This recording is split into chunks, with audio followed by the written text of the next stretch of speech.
Now, Iran, we're told, has also received messages via intermediaries indicating America's willingness to negotiate, but deemed US proposals to be unrealistic, illogical, and also excessive.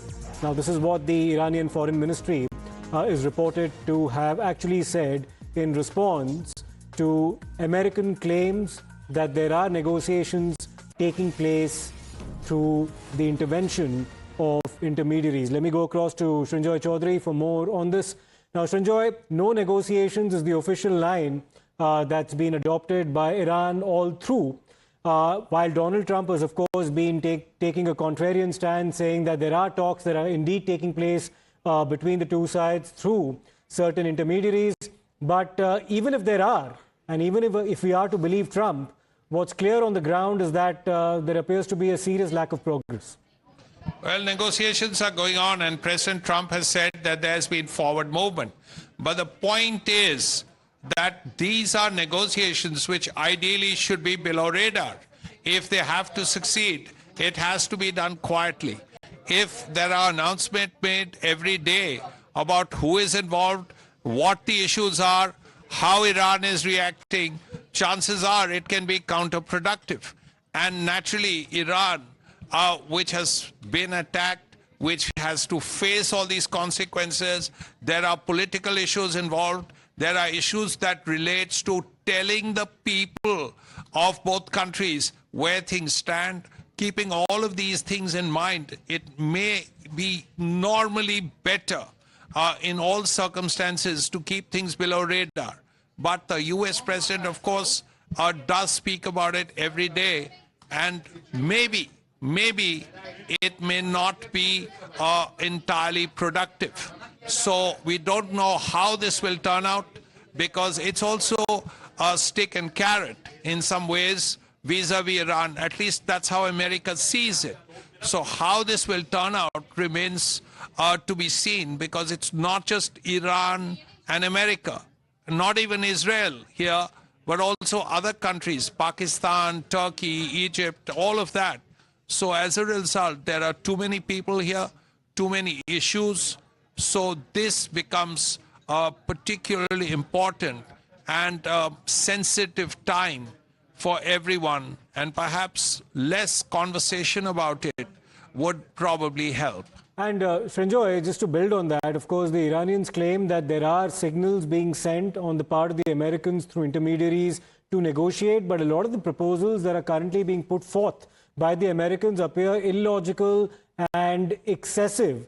It appears that the Americans might be telling the Iranians to make concessions that the Iranians, at least at this juncture, might deem to be completely unrealistic as well. So that appears to be another problem. Well, nobody knows exactly what the concessions are, what the conversations have been. All we hear is the president saying things are going very well.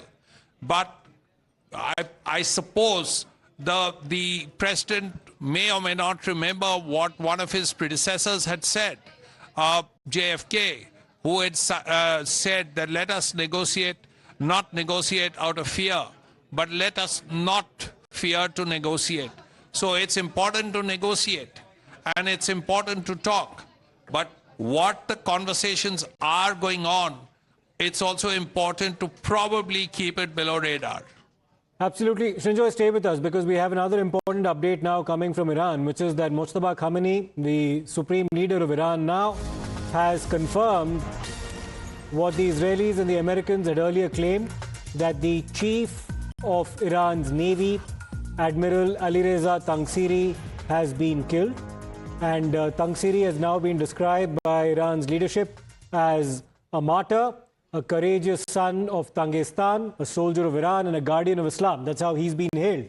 And here's the message that's been put out on the part of Mojtaba Khamenei, or quotes that are attributed to him, which say that after years of struggle, this valiant commander attained martyrdom. His martyrdom in the epic of Third Imposed War is a great honor for the people of Bushehr, the youth of the South, the armed forces, and the nation of Iran. That's the message that Iran's supreme leader, Mojtaba Khamenei, has now put out, extending his condolences to the Admiral's family and, of course, the Navy of the IRGC as well. Let me go across to Srinjoy for more on this. So Srinjoy, this is something that the Israelis and the Americans had earlier claimed, now confirmed, of course, by Iran, that the chief of the Iran Revolutionary Guard Corps Naval Wing has been assassinated.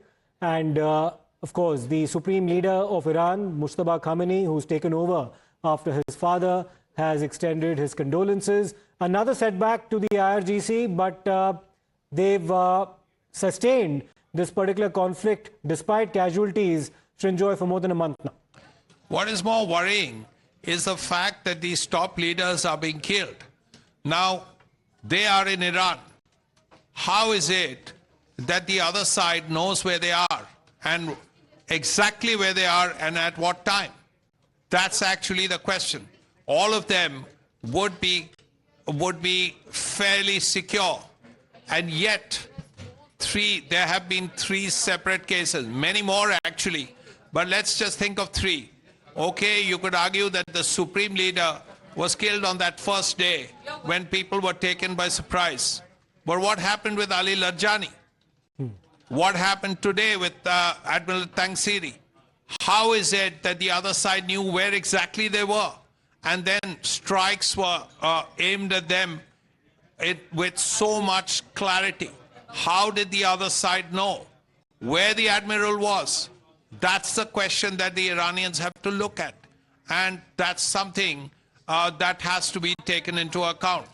So is there humint on the ground? And if there is humint on the ground, then what is Iran doing about it? Well, presumably there is humint on the ground indeed, Srinjoy, because strikes of this nature are not something that the United States as well as Israel have not undertaken in the past as well. Even if we go back to the killing of Qasim Soleimani, as well as senior IRGC commander a few years ago by America, who managed to track him down to Iraq, which is where he was actually killed in a precision airstrike. So one has to therefore assume that Israel as well as the United States have expert humint on the ground, which is why they've been able to eliminate such a large section of Iran's IRGC leadership. See, that's exactly the point. How is it? This is something Iran has to look at. How is it that they have the kind of humint that they do? And that's the important thing to look at. Now, if you have humint, if the other side has the kind of humint that it has, you have to do something about it. It can happen once. Let's say as in the case with Ali Khamenei, the supreme leader. But for it to happen twice or three times is quite an issue. 100% Srinjoy, and this is of course one in a long list of senior IRGC figures that the Americans and Israelis have successfully managed to eliminate since the outbreak of this latest round of conflict starting the 28th of February.